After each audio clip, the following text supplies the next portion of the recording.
Assalamualaikum warahmatullahi wabarakatuh. Perkenalkan, saya Putri Adinda Cantika, mahasiswi HI UNAM dengan nomor PP 1910853033. Pada video kali ini, saya akan membahas tentang Regional Trade Governance. Saya akan melibatkan analisa saya, mengapa suatu negara bergabung dengan Regional Trade Governance tersebut.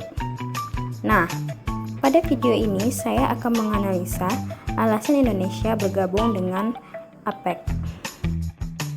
Video ini terdiri dari 3 poin penjelasan, yaitu yang pertama, apa itu APEC, yang kedua, apa tujuan APEC, dan yang ketiga, apa alasan Indonesia bergabung dengan APEC. Selanjutnya, kita akan masuk pada pembahasan dari video ini. Pasti teman-teman semua pengen tahu kan apa sih APEC itu? Atau sebagian dari teman-teman sudah mengetahui apa yang namanya APEC. Nah, di sini saya akan memberikan sedikit informasi tentang APEC supaya teman-teman semua bisa lebih paham atau mengenali APEC.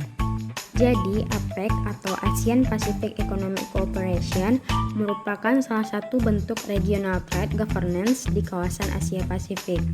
APEC didirikan pada tahun 1989 di Singapura dan diakui sebagai forum tertua dan forum kerjasama ekonomi multilateral tertinggi di kawasan Asia Pasifik.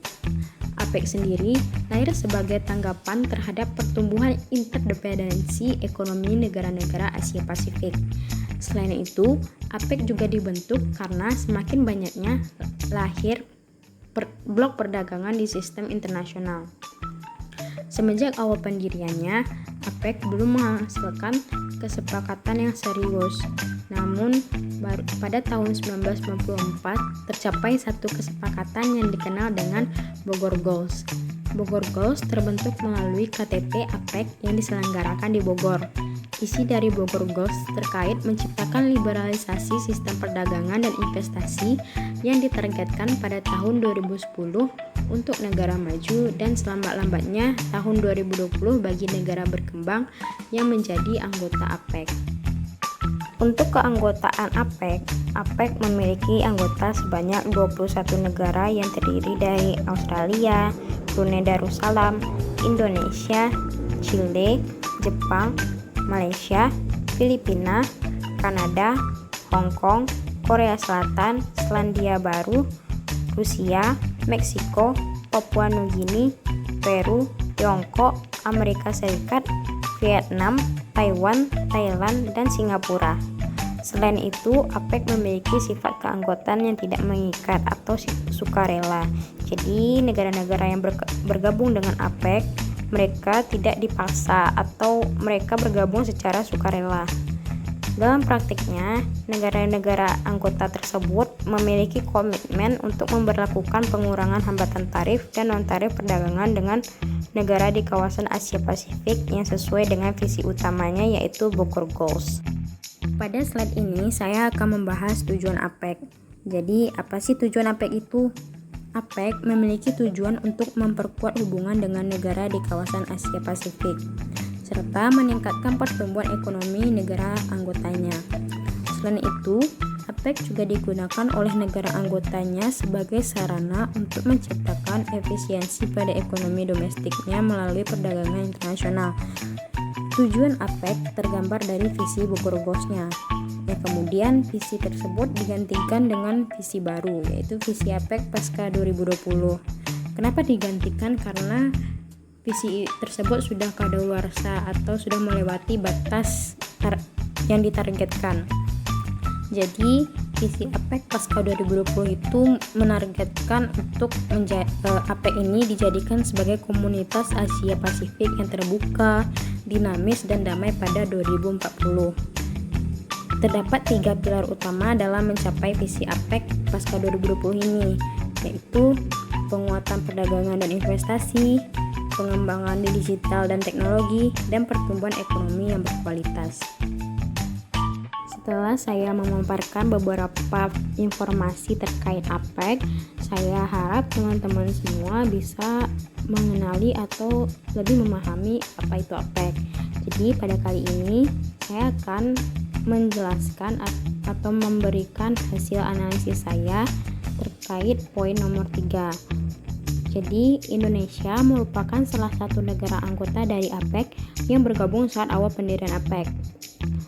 Terdapat beberapa faktor yang melatar belakangi mengapa Indonesia bergabung dengan APEC, yaitu terdiri dari faktor domestik dan faktor internasional. Berikut saya berikan analisisnya.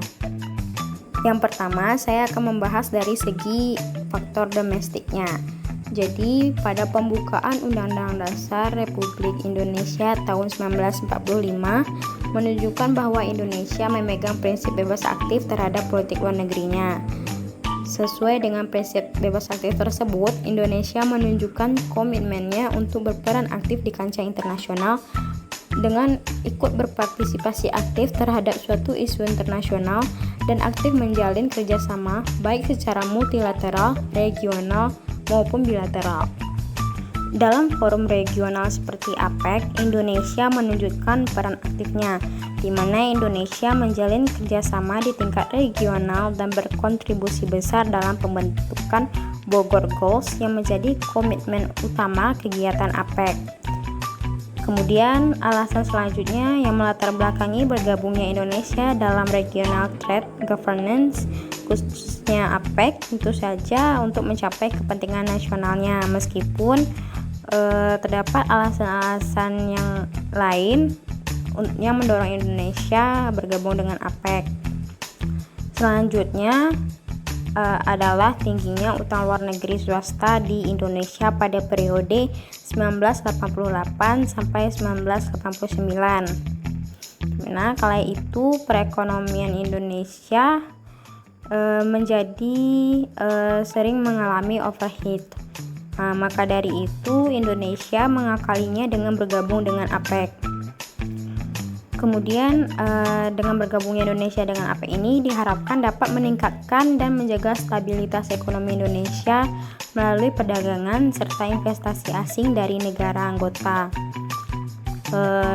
Kemudian faktor selanjutnya adalah Indonesia juga menggunakan APEC ini untuk meningkatkan pertumbuhan ekonomi dengan memaksimalkan ekspornya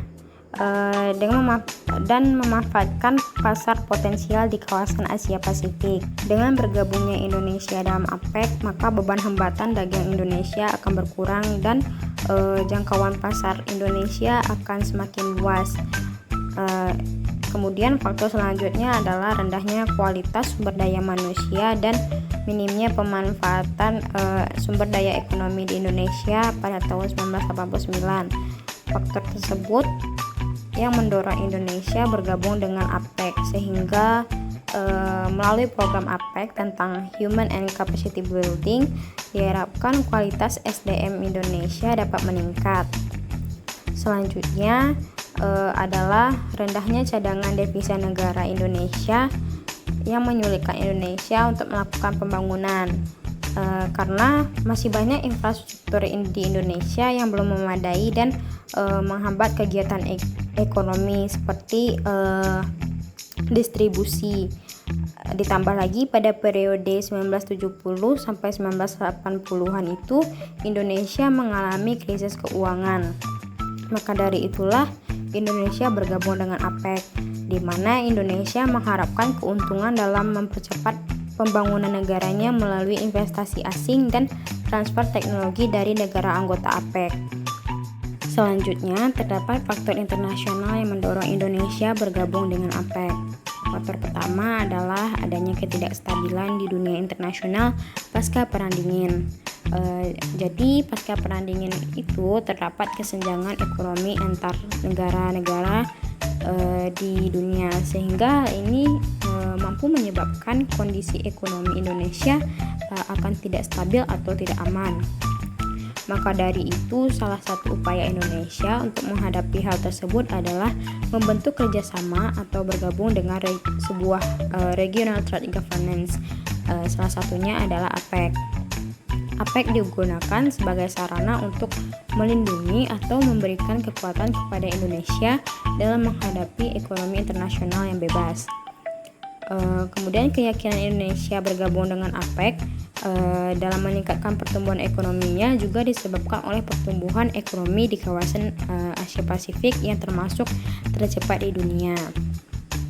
Kemudian faktor lainnya adalah terjadinya peningkatan perdagangan bebas di dunia sehingga menyebabkan setiap negara tersebut bersaing menjadi yang lebih unggul dari segi ekonomi dan mendorong Indonesia untuk membangun citra positif dan performance melalui kerjasama perdagangan bebas, di mana Indonesia berusaha untuk menunjukkan bahwa negaranya mampu untuk bersaing secara internasional.